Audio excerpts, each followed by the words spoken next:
Look at Nick. He's outside. We outside. Not by choice, you guys. Not by choice. There's like an event going on inside Halas Hall, so I'm out here. It's not too bad out though. So it's a nice change of pace.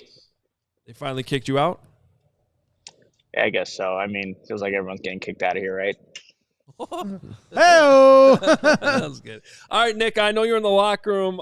Let us know where you want to start because I got it for him. He wants to talk about Braxton Jones, and apparently there's some reaction with the left tackle to the new offensive coordinator, Thomas Brown. Yeah, we'll start there, Mark. And obviously, just seeing Braxton Jones back in the locker room is obviously a good sign. Hopefully, he's on pace to play against the Green Bay Packers on Sunday. But, obviously, he was asked about the coordinator change. And obviously, he said he's not too involved in that, as all the players would probably say. But he respected everything that Shane did for this organization. And obviously, the higher-ups made a decision. But they're going full force with this decision and saying that Thomas Brown is the OC and just excited to fix the things that have been pretty much broken with this Bears offense. And again, he said no hate to Shane Waldron, but there is an excitement for what Thomas Brown can bring. And so I asked Braxton Jones, like, what does Thomas Brown bring as a play caller? I think the buzzword around Thomas Brown is creativity. Matt Eberflus mentioned that in his opening press conference. Several players talked about it, but just from what he's hearing and from that walkthrough practice that they had and the meeting that they had with Thomas Brown, they just felt like Braxton Jones felt really good at the game plan that he already has in place. And he said there was some juice that he brings. And I don't know if you guys hearing the press conference, but being there live, Thomas Brown just had an answer for everything. Like, he was ready for it. He didn't have to really think about what he had, whatever the question was. He seemed very articulated with what he was going to say and just had a direct response to things. So I really appreciated that. And it was kind of a breath of fresh air from, how Shane Waldron would sometimes answer some of those questions. 100%. I am also curious. One of the things I'm maybe most, I know everyone wants to talk about Caleb and see what Caleb and how it looks. It's very important. No doubt about it. It's more important than anything else. But I am very curious to see what the run game looks like.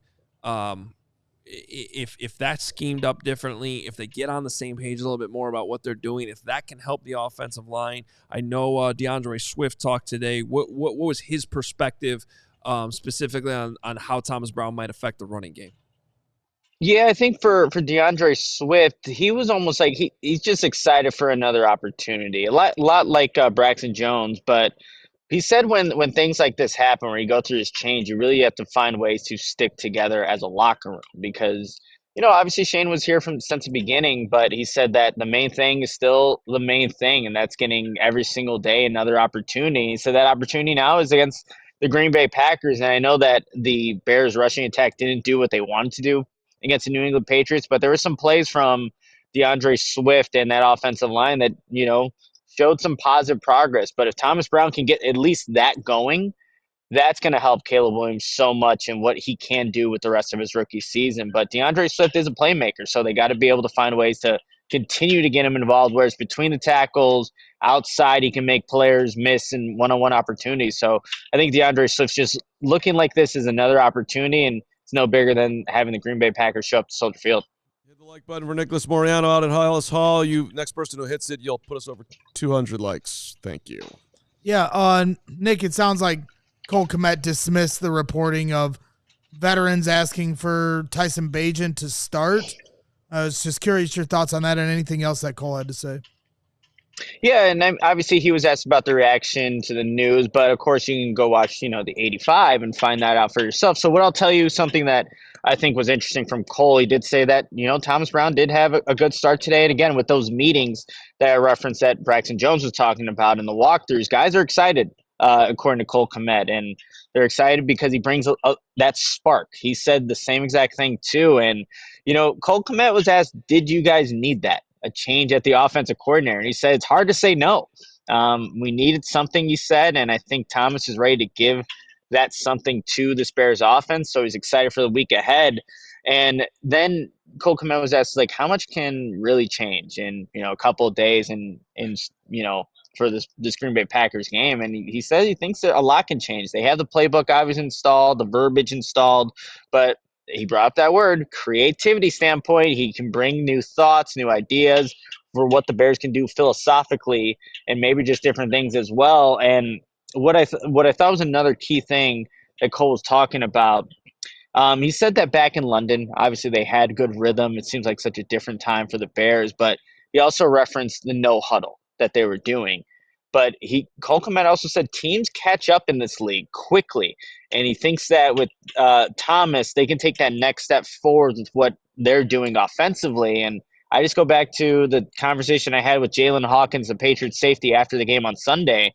When they were looking up tendencies for this Bears offense, they identified that no huddle as something that they keyed in on. So you got to be able to do more than that. And we all know that the Bears are still looking for an offensive identity. So if Thomas Brown can help find something that the Bears can do outside of running no huddle, I think that's already a step in the right direction for this Bears offense and all the playmakers that they have with them right now. Reminder as we wrap up the first hour here to become a diehard, allchgo.com. We got so much good stuff coming for you and some great new T-shirts. Get a free T-shirt when you sign it up, discount on all our events, merchandise, whatnot. Back to you, Adam Hogue. Yeah, I think on what Nick was just saying is one of the things that I think Thomas Brown can help with immediately. We had Nate Tice on Hogan Johns this morning, and his mind as a former quarterback who understands everything he's watching on film is unmatched, I think, in the media right now. And Nick, he pointed out just like how, man, he had some crazy next gen stats that I encourage people to go listen to. But basically, he took all of the Sean McVay coaches that are in charge of offenses right now. You could actually look this up on next gen stats, and that's the width of formations. And basically, all the Sean McVay teams have the most condensed formations. And the outlier was Shane Waldron, who's also a McVay guy. And the Bears are 8th in having the widest formations. So whereas all the other coaches that are from the McVay tree were like 25th and all the way down to 32nd, so meaning they have the most condensed formations. And what does that mean? Well, that means when you condense the formations and you have your receivers bunched up closer together and things like that, you're disguising things better than when they're outside and things are more static. You're more on an island with those guys, and you're more predictable. Okay, you can't disguise things as much.